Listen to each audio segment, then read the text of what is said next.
Happy Monday. Welcome into a fresh week of Daily Faceoff Live, streaming live on the DFO YouTube and brought to you by Bet365. Download the app today. Use the promo code NATION. Whatever the moment, it's never ordinary at Bet365. Tyler Yaremchuk and Frank Saravalli with you. Mr. Saravalli, how was your weekend? It was good. It was busy. Look, lots happening, lots percolating around the league between the Sabres and Rangers. A lot to dive into today. Yeah, there is lots to get to. We also got a big trade over the weekend that involves the St. Louis Blues as they pick up Cam Fowler. Our friend Jeremey Rutherford from the Athletic will join us halfway through the show to break that down. We also have our Dominion Lending Center poll question up right now, which is this. What's next for the New York Rangers? A coach firing, a GM firing, a big trade, or nothing? Should they stand pat? Have your say over in the YouTube. But Frank, that is exactly where we are going to begin today's show. Another disappointing loss for the New York Rangers. They have one win in their last 5 games, and it came against the lowly Sabres, who we're also going to talk about in a little bit. But Jacob Trouba, when he was traded, Frank, he said something along the lines of, it's almost like a rite of passage to get fired from Madison Square Garden in MSG. And when I look at this Rangers run over the last little bit, there have been a lot of games recently where I go, ooh, that's the one that gets someone fired. Okay, now that's the one that gets someone fired. So is last night against the St. Louis Blues and a 3-2 loss, is that the one that gets someone fired? Man, it certainly felt like that to start the game down 3-0. And look, we know from decades of experience now that Jim Dolan does not take losing lightly and sometimes is quick to react with a trigger finger, even if he's not the one doing the pulling of the trigger. So yes, we've got lots of history of impatience. Through it all, though, you can really pinpoint when this Rangers season went sideways. November 24th, it was a Sunday. That's the day that Chris Drury sent out the memo to all 31 other GMs advising him that he was open for business, and also that Jacob Trouba and Chris Kreider were available in particular. The Rangers, since that moment in time, 3-7-0. It's also coincided with some of the worst goaltending that they've gotten in years, but you could maybe chalk some of that up to the fact that the defensive play and turnovers in front of them have been so egregious. But over that stretch, you've got Igor Shesterkin at an .893 save percentage. Jonathan Quick's even worse at an .857. This team is grasping at straws, and it's quite obvious that whatever effect Chris Drury intended to have when he sent out that memo, that it's gone the other way. And I think he certainly deserves some part of the blame for that. I think when you look at the continued mistakes by some of the same players, the players deserve to wear some of that. And also, there's certainly no shortage of things to go around when pointing to the coaching staff. Another question mark over the weekend. What happened with Capo Caco? Why does he become a healthy scratch? There's a lot to unpack here. I don't think there's one simple answer. And this is a team that's lost and starving for some direction. Yeah, you mentioned the Kako scratching. Kreider's on the 4th line. Zibanejad's on the 3rd line. Like, everything's upside down right now in New York. Do you think there's any smoke to the idea that Kako could be the next one on the way out of New York? I mean, it's possible. Anything's possible. That's kind of, if you were to ask me about any part of the New York Rangers today outside of Igor Shesterkin and probably Alexis Lafreniere, I'd say, yeah, you could make a case for that. I like whether it's starting with Chris Drury at the very top to the 23rd guy on the roster or some top prospects. I could see anything being in play. That's just the truth and nature of the New York Rangers situation. Yeah. All of those things said, we are 8 days away from the NHL's holiday break. Facilities are closed the 24th, 25th, 26th. I know this is not what any Ranger fan wants to hear, and no one would be used to this. Maybe the best play is just to sit back and do nothing. We're all waiting for something to happen because that's what the Rangers do. But this is a team that was 12-7-1 before that. They've now played themselves out of the playoff chase. Does taking a second to go back, spend time with your family, get a reset, and come back? I still think this is a good team, not a great team, not an elite team, maybe not a Stanley Cup contending team, but should we throw out the baby with the bathwater here and put a team that's currently outside of the playoffs and turf that season? That's what you could do with the wrong move. Yeah, and I mean, we got a couple of Rangers fans in the chat here. Josh is in and says the day it went south was the day Lindgren came back into the lineup. And we got another one from Joe, who's always watching our show. He says Lindgren and Zibanejad. But to me, like, you made your wake up move, which is trading away your captain, Jacob Trouba. If you're going to keep moving out vets, and I see another one here, keep the vets or keep the kids, trade the vets. If you're doing that, like you said, Frank, you are punting on this season. You are not going to turn it around and play 6:30 hockey with a bunch of American League guys and 22-year-olds in your lineup. Like, if that's the direction Rangers fans want them to go, get ready for some pain the rest of the year. And maybe that's okay.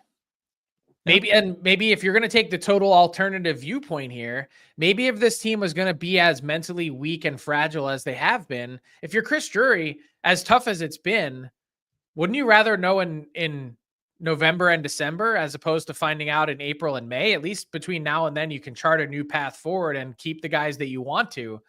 But I'm not saying it's all bad. I'm just saying that this thing has gone sideways in a hurry. Yeah, it really has. And yet the Rangers sitting just 1 point out of a playoff spot in the East. So if there's any reason to think one of these struggling teams could turn it around, it's probably the Rangers as that team. But again, maybe some things need to change. One team that is way further out of it than that, although, I mean, you can move down the standings a lot to find the Buffalo Sabres. But again, even they're only 6 points out of the playoff spot. But frustration hitting a high in Buffalo. It is 10 straight losses. Yes, 3 of them in overtime, and that led to these comments from Lindy Ruff. Let's give them a listen. I'm almost lost for words, obviously. It's on me to solve this. This is the toughest solve I've been around, but it is on me to get these guys in the right place to win a hockey game, and nobody else, just me. Thanks. Man, that is an interesting way for Lindy Ruff to end his avail, Frank. This is the toughest solve that he's been around. This is a guy that's been basically on an NHL bench for 30 years. To hear that is highly alarming. It comes back to so unlike New York, where just about everything's on the table, let's go to Western New York and put all these pieces back together. Is Lindy Ruff going to be fired? Probably pretty unlikely. He's 3 months into his return gig with the Sabres. We can go back in time and talk about how, and we did then, about how the fact that they didn't go through even an interview process with anyone else and just decided to anoint Lindy Ruff after watching how that team played in New Jersey last year, that's beyond me. But let's look at roster construction now as clearly an issue. And I think one thing that stands out is, as much as the Sabres want to do something and make a move, it feels like they're stuck in paralysis by analysis, which includes probably liking or loving their individual collection of players more than the sum of their parts, which means it seems like Kevyn Adams has a somewhat distorted view of the value that his players have around the league, in that of all the teams that have had conversations with him over the last few weeks, some feel that they've presented what they believe are reasonable offers to make deals with the Sabres. And yet they've been met with resistance, like, hey, yeah, you're not even close. You're not in the same ballpark. And it seems like they overvalue what they have. And yet at the same time, they're not getting the results out of the group that they've assembled. So I'm not saying the whole thing needs to be changed out, but when you look at the Sabres from top to bottom, it's also probably fair to say that the name value and brand value of some of the players on the Sabres roster exceeds what their play has been. I mean, even just go back to the way that we evaluate, and not saying that this is the end all be all, but go back to the way that we evaluated the Ryan McLeod trade over the summer. Everyone was, thrilled. Oh, can't believe you get Matt Savoy out of Buffalo. What's Buffalo thinking? Well, how's Matt Savoy been? Not saying but he's been totally mid, right? So you look at this situation moving forward, whether it's Dylan Cousins or some of the guys on the back end that have made repeated mistakes, or healthy scratch Jack Quinn, whatever the piece that you want to pick, that's fine. I think the point moving forward would be, how do the Sabres find meaningful ways to change this group? And can they do it and make an impact this season? Because things need to change. Look at the number of goals they're giving up right now. 5, 4, 3, 5, 5. Like, again, it's not pretty in Buffalo. You talked about name value and some pieces not living up to their names. You talked on the rundown. I mean, that blue line, right? It was supposed to be this big strength for them, and it has been far from it so far this season. That's the most surprising part, because I think on paper, you look at those guys, Power, Dahlin, Byram, Samuelson's supposed to be your shutdown guy. Every night, it's the same mistakes time after time with a group that cannot defend. And no goalie can be successful with the play that they've had in front of them.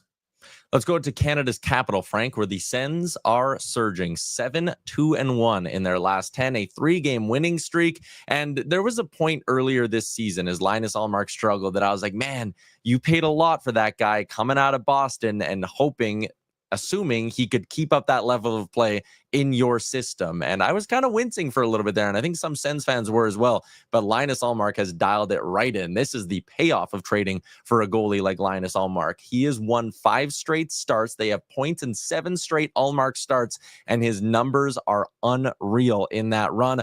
Ullmark's playing well. The Senators team seems to have found a groove. Is it legit? Well, it's legit, but they're also the beneficiary of the New York Rangers falling on their head. I mean, the Rangers slide out of a playoff spot. The Sens, at the same exact period in time, they get it together. You mentioned Ullmark, 6-0-1. Do you know what his save percentage is in the 7-game point streak? Oh, probably something ridiculous. 950. So good. So Ullmark has played a lot better after struggling for a good chunk of the season to start. It seemed like he really turned it on right at US Thanksgiving.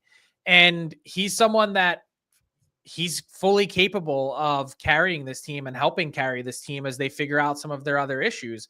You know, it's interesting to look at the Sens because a lot of their underlying numbers and metrics for the bulk of this season to this point, they would indicate that team has, under Travis Green, played a lot better defense, but for a long period of time weren't getting the results. So it seems like this kind of push and pull would be evening out a bit for Ottawa.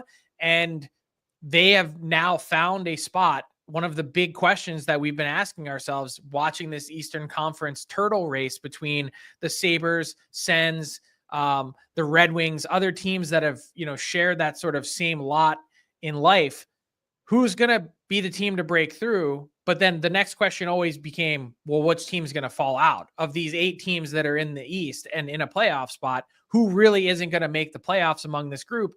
And now you see a window in time in which it's entirely possible that maybe the Rangers don't recover from this spiral. Maybe they're a team that does miss the playoffs this year. The Tampa Bay Lightning are on pace for 94 points.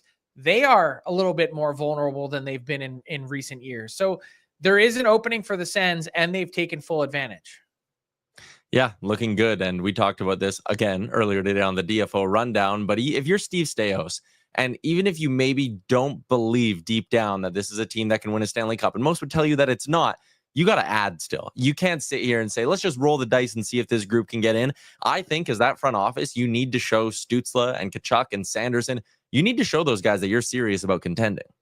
Well, because when you look at where they're heading, just that ability to get in this year and finally cross over that threshold to be thought of a little bit differently, not only is it going to give that team an incredible shot of confidence, but the experience that they would get just getting in and getting a taste of the playoffs, I think would be so incredibly valuable. So I don't expect the Sens to sit back, and I would think that they'd be one of the more aggressive teams leading up to March 7th to try and find ways to add, because this is a perfect year, especially if that opening still exists, to get over the hump and be a team that is in the mix for the next handful of years.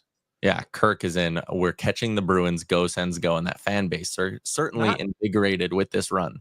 Not far behind either. Just so got one. Yeah. Are they 1 point back with a game in hand? 3 back with 2 in hand. So pretty much. Let's go before we get to our big segment for the day. Frank, let's quickly do our weekend warriors for the past couple of days from around the NHL. I'll let you go first. What do you got? Well, I'm going to stick with Ottawa. And how about Zach Dietz? Check this out. He ends up being the e-bug that night for the Sens, but it wasn't so much that he had this, amazing experience, of course, but his jaunt into the arena, having to cross the parking lot and sprint full speed with his gear. Pat, I don't know if we've got the video or what, but great scene. Probably not for him. You can see him even, there's a later video of him coming into the arena and being greeted by Sens staff, and he's like fully out of breath. Not only that, but he shows up to their locker room wearing a signed Josh Norris jersey to then go put his gear on and be ready just in case the Sens needed him.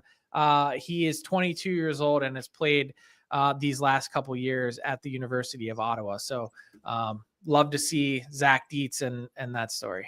Yeah, it was great to see him sprinting with the arena and the backdrop as he was running. I thought that was great. I'm going to stay on the ice for mine. I'm going to give my weekend warrior Frank to John Tavares, who in a contract year is putting together, I won't call it an under the radar performance because nothing in Toronto is ever under the radar, but this is a guy now who's on pace for 40 goals, almost a point per game this season. He gets the hat trick last night in Buffalo. He stepped up. We talked about how Mitch Marner stepped up with Austin Matthews' absence. John Tavares was stepping up just as much in a contract year. This is quite something from John Tavares. A nice bounce back. So what would you pay John Tavares? I think you've even talked about this before, but like there has to be some amount of a hometown discount after the deal he had, right? Like his Joe Pavelski-esque 3x6 deal, is that too much? No, not too much, but I'd be trying to push the envelope there. 3 times 5.5, or be in a spot where maybe you could do a longer term deal that includes some deferred money that pushes the AAV down. I don't know. Yeah, maybe we'll see. But Tavares enjoying a strong start to the season. Another reason to feel optimistic about the Leafs here in December. Let's get along to our big segment for the day. It's the All 32. It's brought to you by Fountain Tire. You and your family's safety is important. That's why Fountain Tire treats your vehicle like it's their vehicle. If you need new tires or maybe your engine has a little rattle, stop into Fountain Tire today and they'll sort you out. Check them out online, fountaintire.com.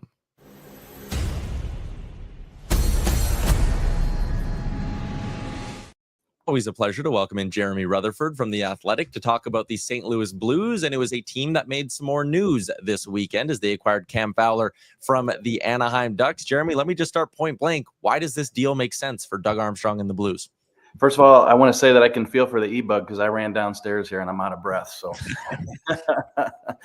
why does the Cam Fowler deal make sense for the St. Louis Blues? I know a lot of the reaction initially, guys, was how could the Blues add another, big ticket guy, veteran, whose numbers haven't been good the past couple of years. But to me, this move makes a lot of sense. You look at the Blues top guys.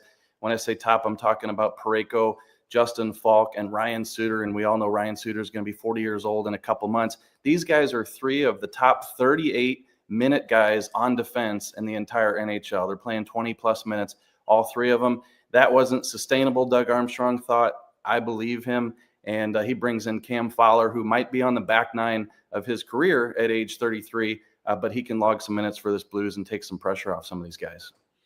Yeah, so JR, totally understand the acquisition, especially when you consider the price. It wasn't a heavy price to pay to bring Cam Fowler in, and perhaps you can rejuvenate him and give his career a little shot in the arm after a tough end to his stint in Anaheim. But what's the long-term view of this blue line? Because there are a lot of guys that are now creeping closer to their mid-30s that some of them have term and are signed. Where's the next crop of Blues defensemen that are going to come in and alleviate this pain point? Yeah, it's a great point. I think that you look at long-term foreseeable future, you're looking at Colton Parayko and Philip Broberg in that top pair.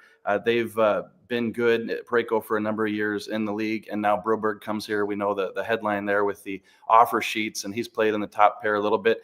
I think Justin Falk, he's played some good hockey for the St. Louis Blues. Lately it hasn't been as good as probably everybody expects, but now you can put Cam Fowler in that pair, and I think you at least know what you're going to get from those guys.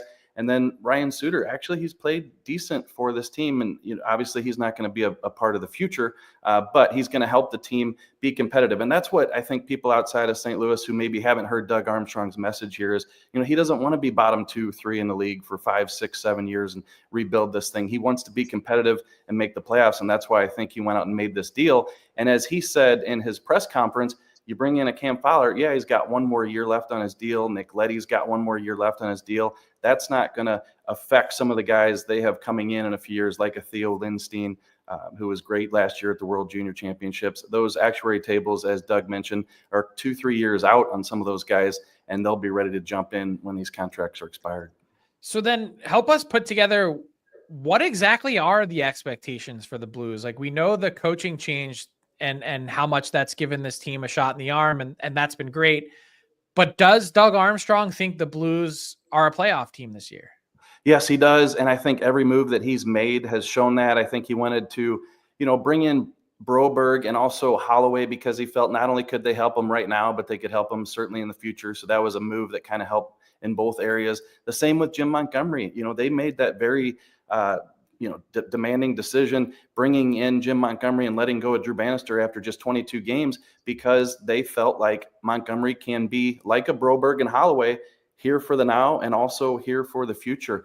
And so I think he believes that they are a playoff team. Does he believe that they can finish top 3 in the Central and go 2 or 3 rounds? No, I don't think he believes that. But they can make the playoffs possibly and perhaps steal around. And I think that's where he wants to get some meaningful games for some of these players. Have we heard yet what the vision is from Alex Steen? He's slated to take over as GM of this team in, 18 months-ish. We haven't heard a ton from him yet on what his thoughts are and how much is he in lockstep with Doug Armstrong in putting all of this together. Yeah, and that is totally by design. Alex Steen isn't seen or heard. Well, we see him, but he's not heard from in terms of doing interviews or, there aren't too many conversations with Alex Steen getting his thoughts on how things are going as Doug Armstrong continues to run the GM job here for the next 2 years. But Doug has told us that a lot of these decisions are made in lockstep with Alex Steen. And that doesn't mean that Alex Steen is making any of the decisions, but, he's offering his 2 cents to Doug. But mostly right now, Alex, who has never obviously been an executive in the league, he's learning on the fly. He went to the draft. He's involved, obviously, in the decisions to bring in Broberg, Holloway, the coaching change, things like that. So we have not heard from Alexander Steen, but understand through Doug that he's a part of all of this. Wanted to ask you another one about Jim Montgomery, 6-2-2 since he took over. And I always get a chuckle, when a team goes and wins those first 2 or 3 games with the coach and people go, oh, look at what he's done to him. And it's like, yeah, emotionally, sure. But like those first 2 games, there's never enough time for a coach to put in place the kind of system and all that he wants the team to play. Now that we're at a 10-game sample size, what are the Blues doing differently under Jim Montgomery? Yeah, this one's a little bit unique. I've covered a lot of coaching changes here in St. Louis. This one's unique because Jim Montgomery was here as an assistant coach for 2 years before he took the Boston job. He's familiar with a lot of these guys. Text threads with Buchnevich, Thomas, Kyrou, all these guys.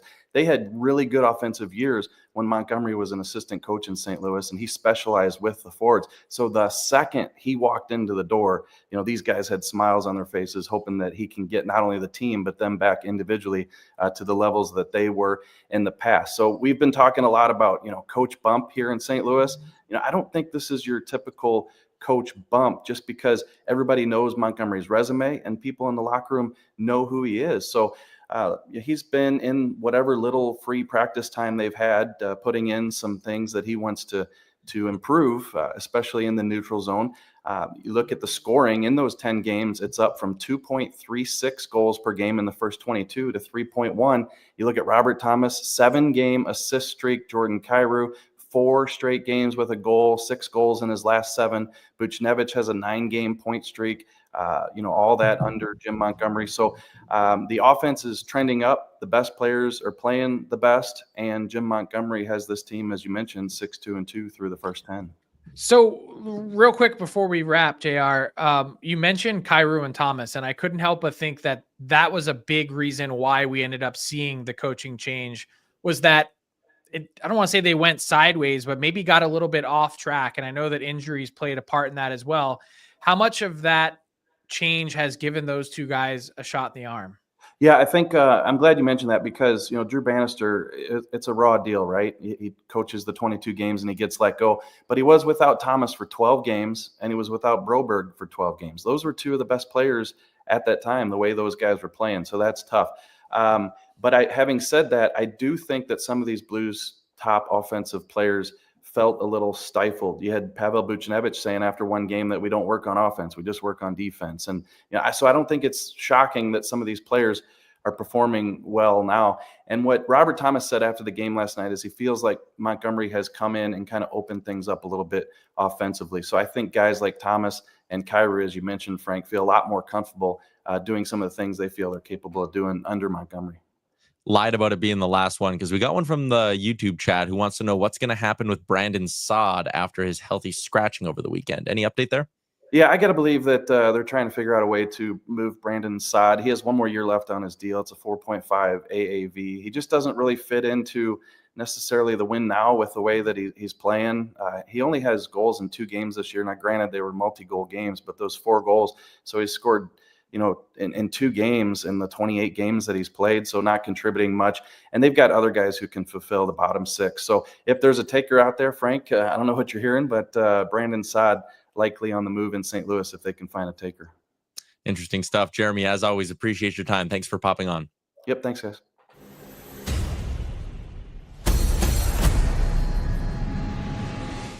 You can find his work at The Athletic. You can find him on Twitter at JP Rutherford. Always great to have him pop onto the show. Frank, let's get to your Daily Faceoff inbox question. Hashtag AskDFO. An interesting quote from Vancouver Canucks head coach Rick Tocchet over the weekend, talking about his team's compete level, or I guess lack thereof. He said, quote, sometimes guys aren't going to have their A game. We understand that. Some guys were just not engaged. We don't have the team to have 3 or 4 or 5 passengers. We don't have it. Edmonton, they can have 3 or 4 guys sleeping. They have guys that can win the game for them. We're a team that needs everybody to play. What did you make of Tocchet's comments? Who is he calling out?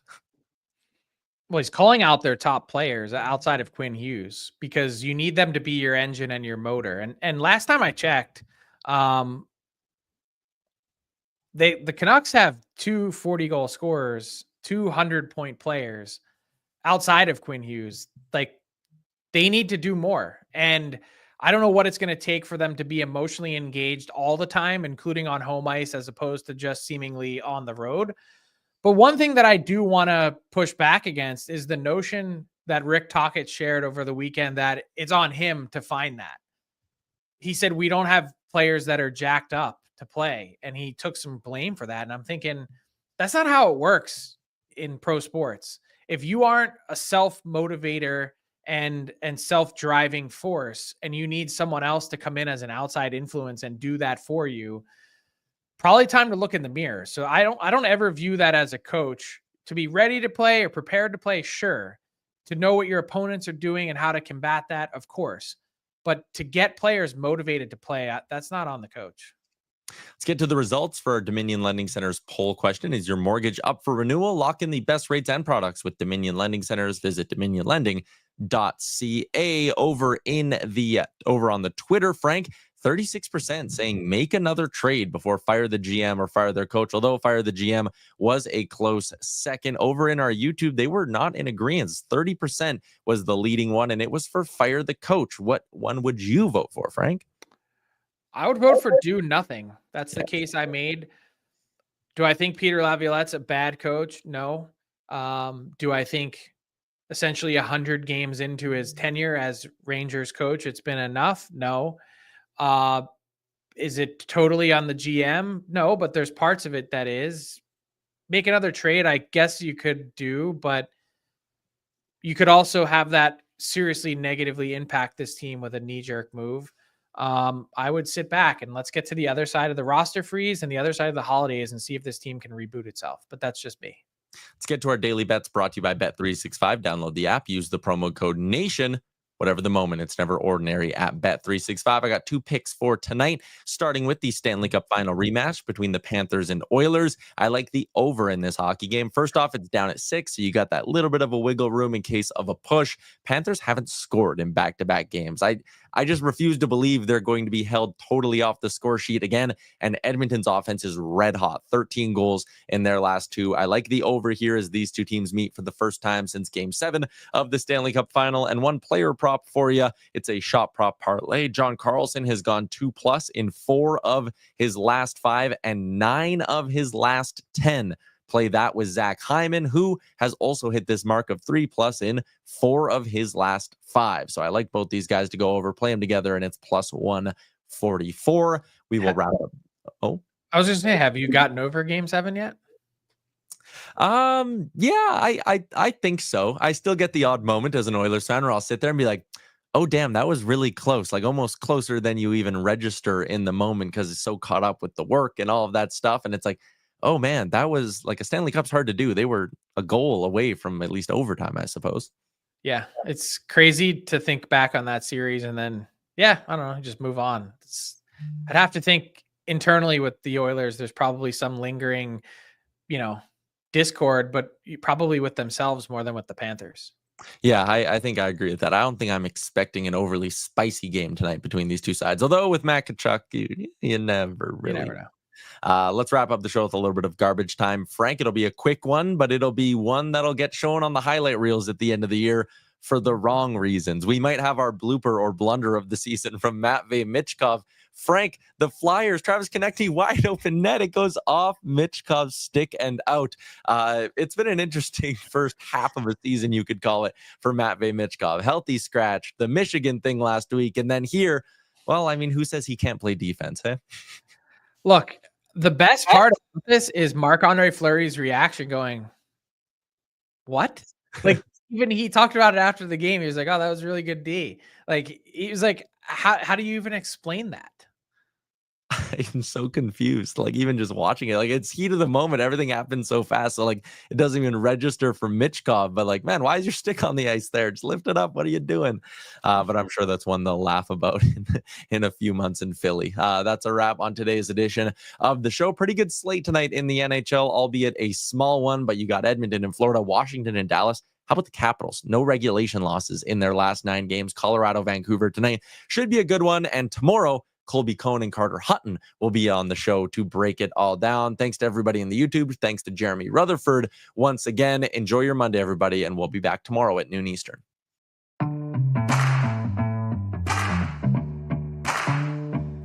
What's up, hockey fans? If you enjoyed that video, then you're going to want to hit the subscribe button to not miss any of our content. From daily live shows with Frank Saravalli to analysis from former NHLers to exclusive interviews with some of the biggest names in the hockey world on Frankly Speaking. You're going to want to hit that subscribe button and stay up to date with everything going on in the hockey world.